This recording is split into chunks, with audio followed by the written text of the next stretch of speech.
একই রকম ভাবে মিথ্যে রটনা চালানো হচ্ছে।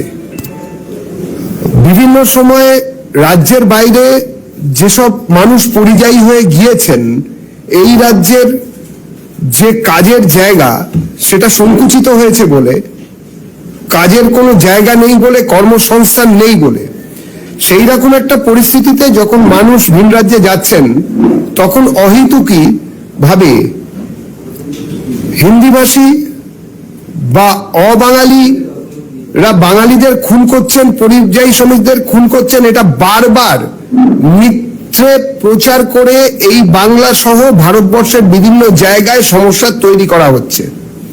এবং বলা বাহুল্য সেটা পুরোটাই করছে ক্ষমতাসীন তৃণমূল পার্টি, যারা কিনা বাঙালির সঙ্গে অন্য রাজ্যগুলির সর্বত ভারতের যে মানুষের সংযোগ তাকে ছিন্ন করে বোধহয় ইসলামিক রিপাবলিক অফ পশ্চিম বাংলাদেশ তৈরির যে চক্রান্ত, তার ভিতকে সুদৃঢ় করে তুলতে চান।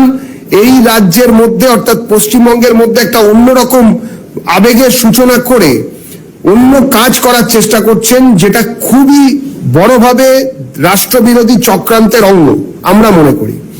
আমরা ভেবেছিলাম যে ঝাড়খণ্ডের ঘটনা একটি ঘটনা মাত্র, কিন্তু মোটেই সেটা ঘটনা বা দুর্ঘটনা নয়। একই ধরনের ঘটনাকে কেন্দ্র করে বাইরে যে কোনো পরিযায়ী শ্রমিকের মৃত্যু রাজ্যের বাইরে, তাকে কেন্দ্র করে বিভিন্ন সময়ে তৃণমূলের বিভিন্ন অংশ, সব থেকে বড় কথা দুর্ভাগ্যের বিষয়, এই রাজ্যের যারা বিভিন্ন সময় মিডিয়া রয়েছেন, মিডিয়ার কভার করেন, তাদের একাংশ তারা এই একই মিথ্যেকে বারবার পুনঃস্থাপিত করে সেটাকে জনমানসে একটা মান্যতা দিতে চাইছেন, যেটা সরাসরি মিথ্যা।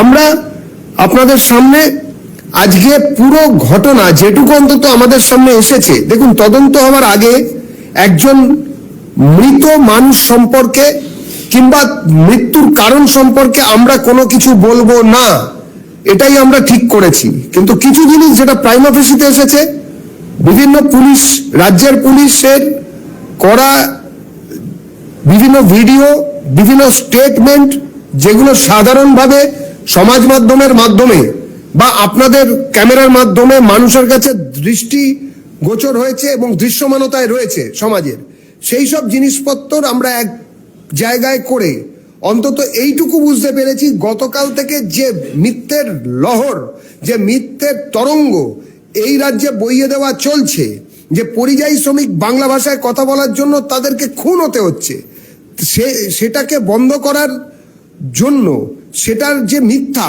সেটা জানানোর জন্য আমরা এই আজকের প্রেস কনফারেন্স মূলত করছি। আমরা দেখেছি, বিভিন্ন সংবাদ মাধ্যমে জানতে পেরেছি, একটি আঞ্চলিক দল, সর্বভারতীয় তৃণমূল কংগ্রেস বলে যার পরিচিত, তার সর্বাধিনায়ক নাকি আজকে ওই হতভাগ্য মৃত পরিযায়ী শ্রমিকের বাড়িতে যাচ্ছেন। বাঙালিকে আর কতদিন পরিযায়ী হতে হবে, কেন পরিযায়ী হতে হয়েছিল বা হচ্ছে, তার সদুত্তর না দিয়ে শুধুমাত্র একটা মিথ্যে প্রপাগান্ডাকে সামনে আনার জন্য তিনি নাকি যাচ্ছেন বা গিয়েছেন। আমরা উল্টো দিক থেকে কিছু জিনিস আপনাদের সামনে আনতে চাই এই মুহূর্তে। আমরা এখান থেকে একটা ভিডিও দেখাচ্ছি, সেটা আপনারা দেখুন, তারপরে আমরা এই বিষয়ে আরো বলবো।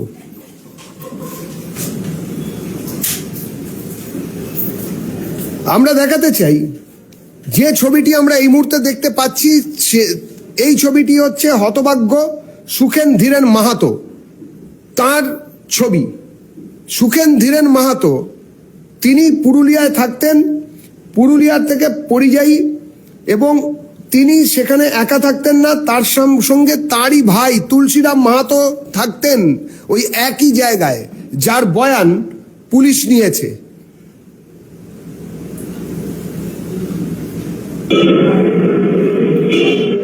আওয়াজ, সিসিটিভি ক্যামেরা যেটা ওখানকার পুলিশ প্রকাশ করেছেন, যে ঘটনা ঘটেছিল বা ওই সুখেন ধীরেন মাহাতোর সঙ্গে রক্তাক্ত দেহ উদ্ধার হওয়ার আগে যে ঘটনা ঘটেছিল, সেই ঘটনা এবারে তার যে সিসিটিভির ফুটেজ যা খতিয়ে দেখা হয়েছে তা আপনাদের সামনে আনছি।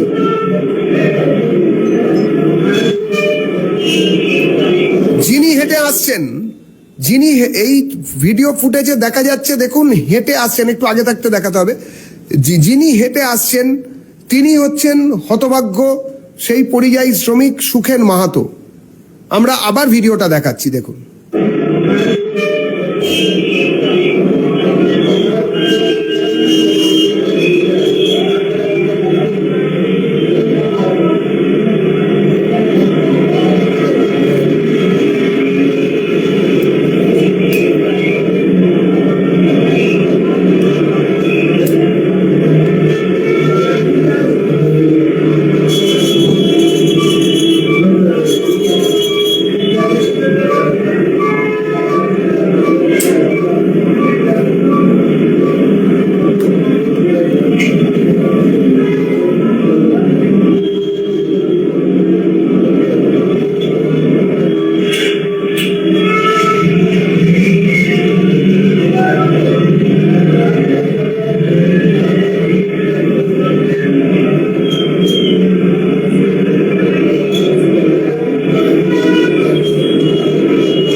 এই অবধি দেখা যে ভিডিও সমাজ মাধ্যমের মাধ্যমে এবং অন্যান্য বিভিন্ন সোর্স থেকে এই মুহূর্তে অনেকেই দেখেছেন, এমনকি আজকেও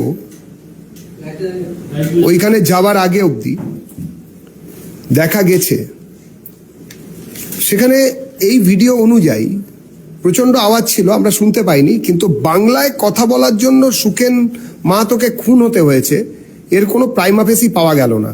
তুলসীরাম মাহাতো, যিনি কিনা নিজের ভাই যিনি ওখানে ছিলেন, তার বয়ানের ভিত্তিতে শিক্রাপুর থানা, যেটি কিনা পুনে গ্রামীণ পুলিশ যে এলাকা তার অন্তর্গত একটি থানা, শিক্রাপুর পুলিশ FIR লিখেছে তুলসীরামের বয়ান অনুযায়ী। তুলসীরাম হচ্ছেন সুখেন ধীরেন মাহাতোর ভাই, নিজের ভাই। তুলসীরামের বয়ান মারাঠিতে তুলসীরামের বয়ান পরের পাতা। এটা হচ্ছে FIR এর কপি লাইক অফ করতে হবে। এরপরে এইটা হচ্ছে, খানিকক্ষণ থাকলে আপনারা দেখতে পাবেন, এটা দেবনাগরী লিপি হলো, এটা মারাঠি ভাষায় লেখা বয়ান FIR, তার বাংলা আমরা পড়ছি। তুলসীরামের বয়ান 9 তারিখ দুপুর 3টে নাগাদ সুখেন, আরেক ভাই দেবাশিস ধীরেন মাহাতো ও আমি ঘরেই ছিলাম। সুখেন এরপর কাজে যাচ্ছি বলে বের হয়ে যায়। সন্ধ্যে 7টা নাগাদ আমিও কাজে যাই। আমরা একই জায়গায় কাজ করি, কিন্তু কাজে গিয়ে আমি সুখেনকে দেখতে পাইনি। আমি ওকে ফোন করি, ওর ফোন বেজে যায়। আমি রাত 12টাতেও ওকে ফোন করি, কিন্তু ও ফোন ধরেনি। 10 তারিখ সকাল 7টায় শিফট শেষ হওয়ার পর আমি ভাড়া ঘরে ফিরি, কিন্তু সুখেন সেখানে ছিল না। দেবাশিসও জানায় সুখেনকেও দেখেনি। তারপর আমরা ওকে খুঁজতে শুরু করি। দুপুরে আমাদের সুপারভাইজার সন্দীপ জানায় আপলেঘর হোটেলের পেছনে সুখেনের দেহ পড়ে আছে। আমি গিয়ে দেহ শনাক্ত করি। কি কারণে, কে বা কারা ওকে, খুবই ইম্পর্টেন্ট, নিজের ভাই তিনি লিখছেন, তিনি বয়ান দিচ্ছেন, যার ভিত্তিতে শিকরাপুর থানার পুলিশ এই কেস অন করেছে। কি কারণে, কে বা কারা ওকে কি দিয়ে খুন করলো তা আমাদের জানা ছিল না। তাই আমি অজ্ঞাত পরিচয় খুনিদের বিরুদ্ধে অভিযোগ দায়ের করছি। সুখেনের ভাই তিনি যদি এই বয়ান দেন, তিনি যদি খুনের কারণ যদি না জেনে থাকতে পারেন, তাহলে কারা জেনে গেল?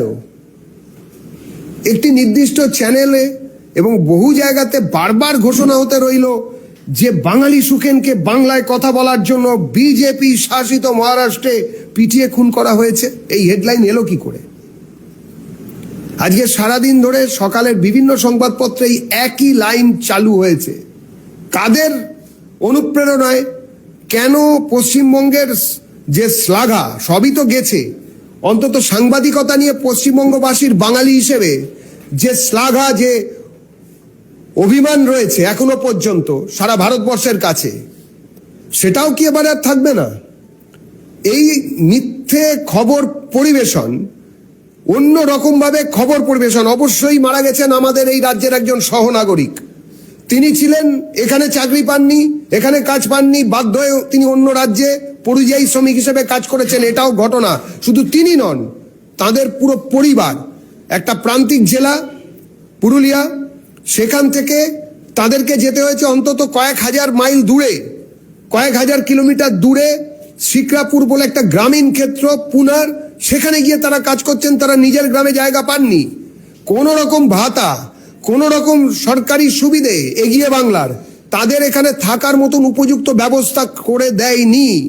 তারপরে এই ধরনের ঘটনা, যেখানে কিনা দেখা যাচ্ছে যে পুলিশ সুপারের বয়ান, সেই বয়ান এবারে কি বলছে আমরা একটু দেখব।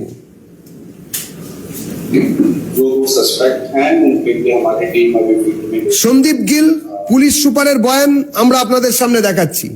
आगे का जो तपास करेगा उसके बारे में आपको एक जानकारी तपास के बारे में होगी। और ऐसा कुछ नहीं है कि किसी विशेष कम्युनिटी को टारगेट करके ये घटना की गई है, इस तरह का अभी तक हमारे तपास, वही बात मैं आपको बता रहा हूँ कि अभी तक हमने जितना तपास किया है उसमें इस तरह की कोई भी घटना सामने नहीं है। इस तरह का कोई भी कुछ सामने नहीं है कि किसी कम्युनिटी को टारगेट करके ये जो है क्राइम हुआ है। अचानक से हुआ क्राइम अभी तक जो है हमें हमारे निर्देश में आया, हमारे प्रयास में निष्पन्न। এই বয়ান অনুযায়ী, প্রাথমিক তদন্তে যা জানা গিয়েছে তার বয়ান অনুযায়ী কারখানাতে কাজেই যাননি সুখেন, সেটা তার ভাই বলছেন তুলসীরাম।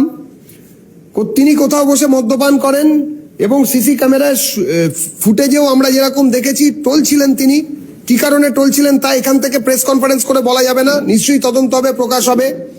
টলতে টলতে একটি জায়গায় এলেন, সেখানে 3 জন বেঞ্চে বসে, আপনারা এর আগের ভিডিওতে দেখলেন সিসি ক্যামেরার ফুটেজে। তার মধ্যে 2 জন অল্প বয়স্ক, তারা মোবাইলে কিছু দেখছিল। সুখেন ঝুঁকে পড়ে তা দেখতে যান।